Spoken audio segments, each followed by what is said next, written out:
নমস্কার, নতুন একটি প্রতিবেদনে আপনাদের স্বাগত। আপনাদের সঙ্গে আমি আদিত্য। এবি নিউজ বাংলা, আপনার কথা, আমার কথা, আমাদের কথা। লাইক করুন, কমেন্ট করুন, শেয়ার করুন, সাবস্ক্রাইব করে এবি নিউজ বাংলার পাশে থাকুন। আসুন দেখে নিই আজকের প্রতিবেদন। সকাল থেকেই সংবাদ মাধ্যমে ভাসিয়ে দেওয়া হয়, এনডিএর রাষ্ট্রপতি পদপ্রার্থী হচ্ছেন বর্তমান উপরাষ্ট্রপতি ভেঙ্কাইয়া নাইডু।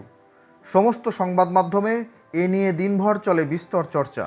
সারা দেশ যখন অটল বিহারী বাজপেয়ী জমানার দুই গুরুত্বপূর্ণ প্রাক্তন মন্ত্রীর নির্বাচনী লড়াই নিয়ে আলোচনায় মশগুল, ঠিক তখনই কার্যত চমক দিয়ে পূর্ব ভারতের আদিবাসী সম্প্রদায় থেকে রাষ্ট্রপতি পদে প্রার্থী নির্বাচন করে গোটা প্রক্রিয়ায় এনডিএ শিবির বেশ কিছুটা এগিয়ে থাকলো বলে মনে করছে রাজনৈতিক মহল। এদিন সন্ধ্যায় সব জল্পনার অবসান ঘটিয়ে রাষ্ট্রপতি পদপ্রার্থীর নাম জানিয়ে দিল বিজেপি।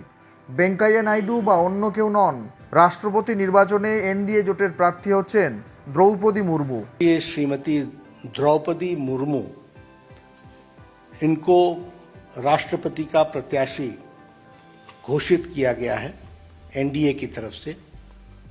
और ওড়িশার প্রাক্তন বিজেপি নেত্রী দ্রৌপদী সে রাজ্যের প্রাক্তন মন্ত্রী। নরেন্দ্র মোদী সরকারের আমলে ঝাড়খণ্ডের রাজ্যপাল পদেও ছিলেন তিনি। মঙ্গলবার বিজেপির নির্বাচন কমিটির বৈঠকের পরে বিজেপির সর্বভারতীয় সভাপতি জেপি নাড্ডা তপশিলি জনজাতি সম্প্রদায়ের নেত্রী দ্রৌপদী মুর্মুর নাম ঘোষণা করেন এনডিএর প্রার্থী হিসেবে। এবারের রাষ্ট্রপতি ভোটের অঙ্ক বলছে, দেশের প্রথম আদিবাসী রাষ্ট্রপতি হতে চলেছেন আদিবাসী নেত্রী দ্রৌপদী মুর্মু। কারণ ভোট মূল্যের প্রাথমিক হিসাবে কংগ্রেস, তৃণমূল, এনসিপি, বাম সহ 18টি বিরোধী দলের প্রার্থী যশবন্ত সিনহার তুলনায় বেশ কিছুটা এগিয়ে রয়েছেন তিনি। ওড়িশার ময়ূরভঞ্জ জেলার রায়রাংপুর কেন্দ্রের প্রাক্তন বিধায়ক দ্রৌপদী। রায়রাংপুর পুরভোটে জিতে রাজনৈতিক যাত্রা শুরু হয়েছিল পেশায় শিক্ষিকা দ্রৌপদীর। 2000 ও 2004 সালে বিধানসভা নির্বাচনে জিতে নবীন পটনায়কের নেতৃত্বাধীন বিজেপি জোট সরকারের মন্ত্রী হয়েছিলেন তিনি। সামলেছেন পরিবহন, পশুপালন, মৎস্য দপ্তর। 2007 সালে ওড়িশার সেরা বিধায়ক হয়েছিলেন তিনি।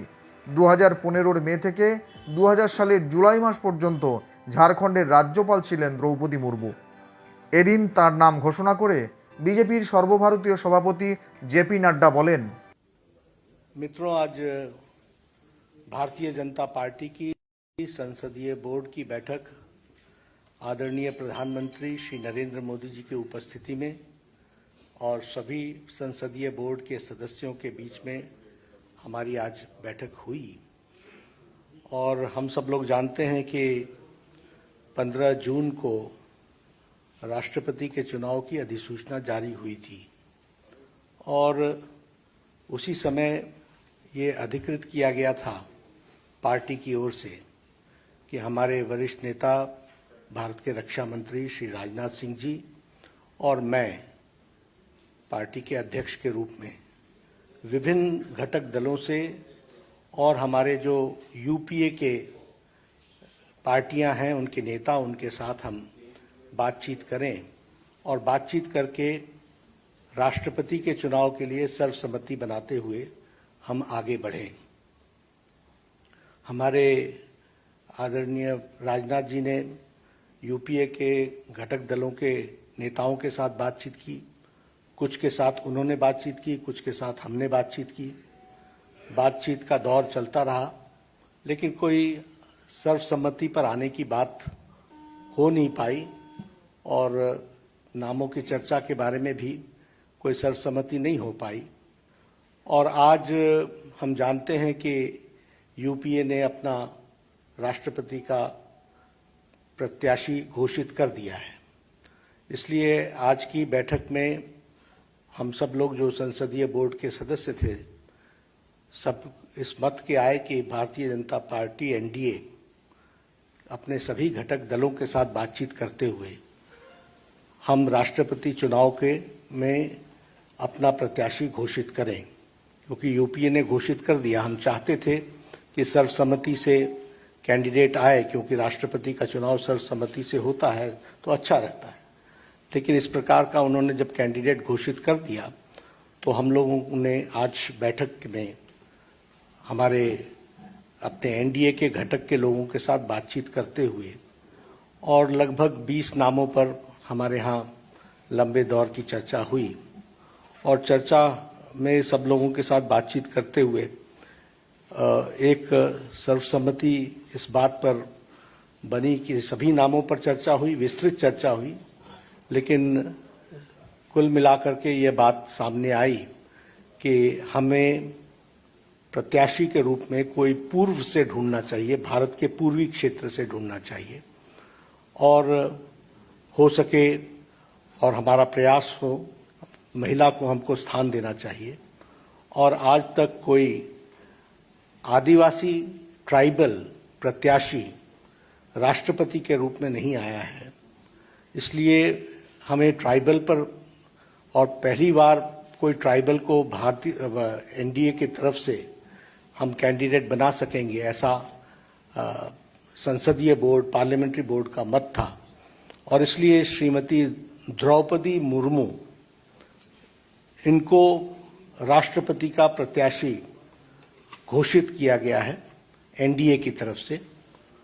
और हम सब जानते हैं कि श्रीमती द्रौपदी मुर्मू जैसे राधाकृष्णन जी शिक्षा से जुड़े हुए थे, सर्वपल्ली राधाकृष्णन राष्ट्रपति के रूप में, उसी प्रकार द्रौपदी जी का भी जीवन आजीवन शिक्षा से जुड़ा रहा और वो टीचर के रूप में, शिक्षक के रूप में उन्होंने अपना जीवन प्रारंभ किया। बाद में वो काउंसलर भी बनी और वाइस चेयरपर्सन रायरंगपुर की बनी और उसके बाद उन्होंने एक लंबा अरसा विधायक के रूप में देखा और विधायक के रूप में वो मंत्री बनने का भी उनको सौभाग्य मिला। उन्होंने सरकार में मंत्री के रूप में भी गवर्नमेंट ऑफ उड़ीसा में transport, commerce, animal husbandry ministry और फिशरीज मिनिस्ट्री को भी उन्होंने संभाला। और सबसे अच्छी बात यह भी रही कि उन्होंने Neelkanth award for best MLA 2007 का वह भी उन्होंने अर्जित किया, उनको मिला। और बाद में वो 2015 से लेकर 2021 तक झारखंड स्टेट की गवर्नर रहीं। तो इस तरीके से उनका राजनीतिक जीवन रहा है। एक बहुत ही संवेदनशील महिला नेत्री जिन्होंने शिक्षा से अपने आप को जोड़ करके जीवन में आगे बढ़े और जो जो जिम्मेवारियां उनको दी गई उन्होंने बहुत उत्तम तरीके से उसको निभाया है। इसलिए एनडीए ने और एनडीए के सभी घटक दलों के साथ बातचीत होते हुए आज संसदीय बोर्ड ने श्रीमती द्रौपदी मुर्मू को अपना राष्ट्रपति के कैंडिडेट के रूप में घोषित किया है। बाकी जानकारियां और डिटेल हम देंगे, उनका बायोडाटा आपको अटैच कर दिया जाएगा। यही घोषणा मुझे करनी थी। কেমন লাগলো এই প্রতিবেদন? কমেন্ট বক্সে কমেন্ট করে আপনার মূল্যবান মতামত জানান। দেখা হবে পরের প্রতিবেদনে।